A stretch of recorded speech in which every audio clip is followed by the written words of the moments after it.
Hello, I thought I would do a part 2 to my video which I called exclusion. So this is exclusion part 2. Sounds like a new dramatic film on Netflix, but it's not. Oh, my light's gone off. That's really annoying. Anyway, I've got one light. So yes, basically what I was doing in the last video was talking about a particular place that I worked, and of course with these videos it's very easy to forget bits, so I did make some notes, and I will tell you a bit more about the place that I worked that was so awful. One of the many, I have to say, unfortunately. So I had this little thought and I wrote this down. Exclusion. If you think of a child standing alone in the corner of a playground, at least he can be seen to be separate. In the workplace, no one who is not intimately acquainted with the daily routines of the unit, ward, office can see the separation. And I think that was quite a good image for me. And I did a bullying workshop not that long ago, in which one of the comments made by the person doing the workshop, which I thought was very true, is that when we were at school, bullies were very obvious, and as I'm saying here, you know, the exclusion is very obvious, but bullying in the workplace, when it's done by adults are much more clever and much better at covering their tracks and at doing things in a far more subtle way, which is one of the main reasons why bullying in the workplace is so much worse in a way than school bullying. Although school bullying may be different, it may be more physical, it may actually involve shouting and hitting and chasing and attacking, whereas adult bullying tends to be more psychological. So, and I had an awful experience. I mean, I laugh, but because it's weird. Anyway, when I was at school, I was from a council estate, and couple of the kids I was good friends with were from the sort of more middle classy estate near the school. And at one point, I have no idea why, they just suddenly decided they would start to ignore me, and I never found out why. It went on for a few months, I think, but I mean, it was awful. I mean, I remember walking to school, meeting them, except they just walked straight past me, and as I talked to them, they just, you know, ignored everything I said. So I had to sort of walk behind them all the way to school, and they just did that for a few months and never explained why. Anyway, that's kids for you. So but adults do it much more subtly. I've written down a few things. I think one of the main experiences I had on that ward was of someone particular being very cold to you and very unfriendly and adversarial, and then seeing that same person laughing and joking with someone else, which I think is you know, clear evidence that you're being treated differently. Another experience I had, which was absolutely ridiculous, really. I was sort of entrapped by this person that would always bully me. They said, "Oh, come here, can you check this drug with me?" So we checked it, checked the date, the expiry, you know, all this stuff, wrote it all down, signed. Then she said, "Do you know what it's for?" And I said, "Oh, I'm not sure really." He said, "You shouldn't have checked that if you don't know what it's for." And then she patronisingly explained to me what the drug was for. So some of these things are very obvious and direct, but of course you can hide that by saying, oh, I was just educating that member of staff, you know. Another thing was, and this is a really shit one. So we had a patient who was dying in a very bad way, elderly, and it was very sad. And I think he had no relatives, he had no visitors, so pretty awful, situation. And I was working on that part of the ward, and it came to lunchtime, and I tried to get him to eat something, but pardon me, he point blank refused. Um, so I tried a bit, gave up, managed to get him to have his medication and stuff. So a few minutes later, this same person came up to me and said, "Did you feed that patient in side room, 3, whatever?" I said, "Well, I tried, but he just didn't want to eat anything." "Oh, well, I just fed them. Um, did you look to see if there's any yogurt in the fridge?" I said, "Yeah, I did, and there wasn't any there." She said, "Well, I went next door and I got the yogurt and I fed him." That horrible look of, you don't care really, do you? Not as much as I do.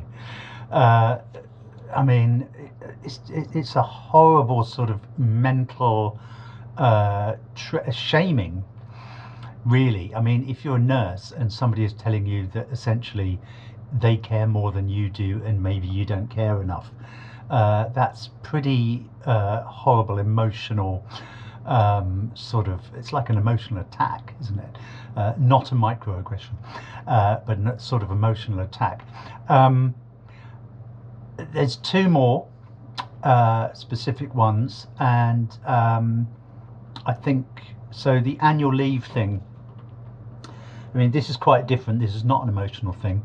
I will tell this story briefly because it's a bit involved, but essentially I'd booked a holiday for, let's say, May, and it was February.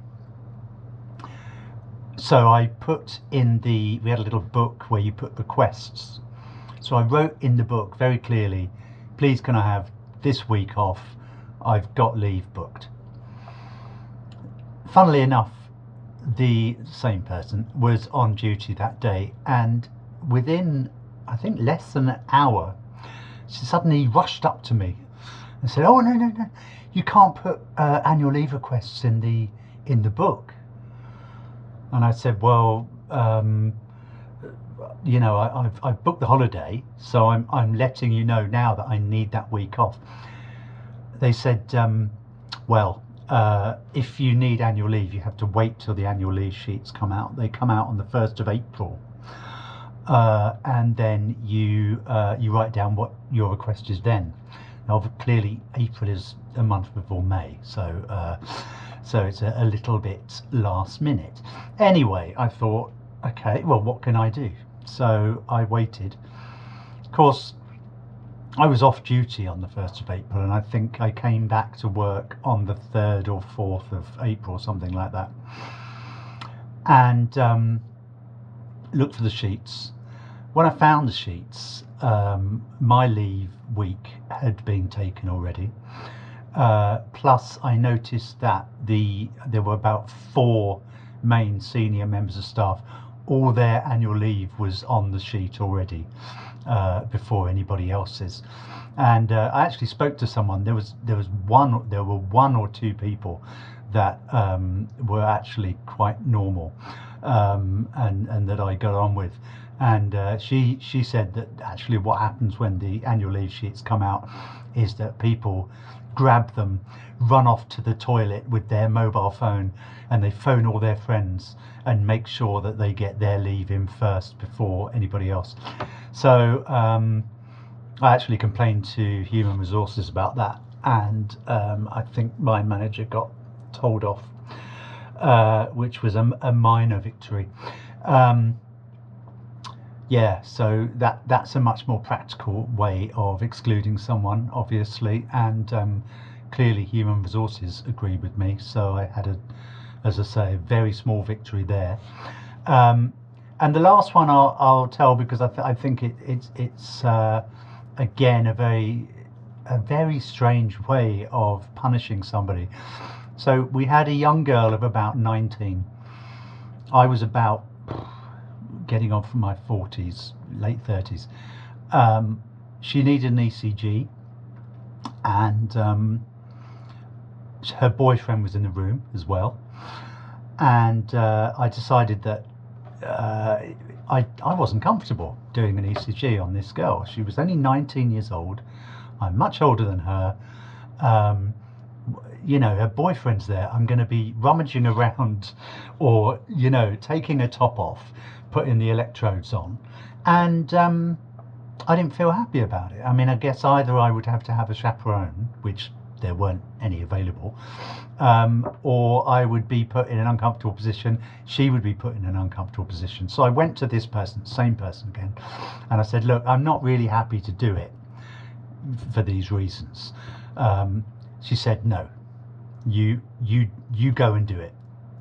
I can't remember the exact words, but there was no argument possible.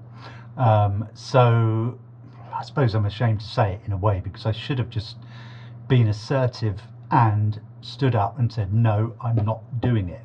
But I just got someone else to do it, a female member of staff. I said, look, can you go and do this for me, because I'm not happy. Okay, and I suppose that'll bring me to the end of this video, but I think it's very easy to say, well, you just have to be assertive. But unfortunately at that time in my life, in my career, you know, I was suffering with a lot of depression, and I guess you know, bullies choose people who aren't very assertive, or you know, have a more, I saw a video that said this, have a more passive way of communicating. And I guess that was me at the time. Probably it wouldn't be me now, but yeah, it's really, really difficult. And once you get locked into that sort of culture and that sort of environment where you're excluded, it's difficult to break out of. I sort of feel like I should be more helpful to people and be giving advice. Maybe I will come to a point where I can give advice to people, but frankly, from my experiences of bullying, if you're a person like me who doesn't like conflict, and once someone starts picking on you, it can be very hard to stand up to. And I think maybe something I should talk about in my next video is what happens when you do start complaining about bullying.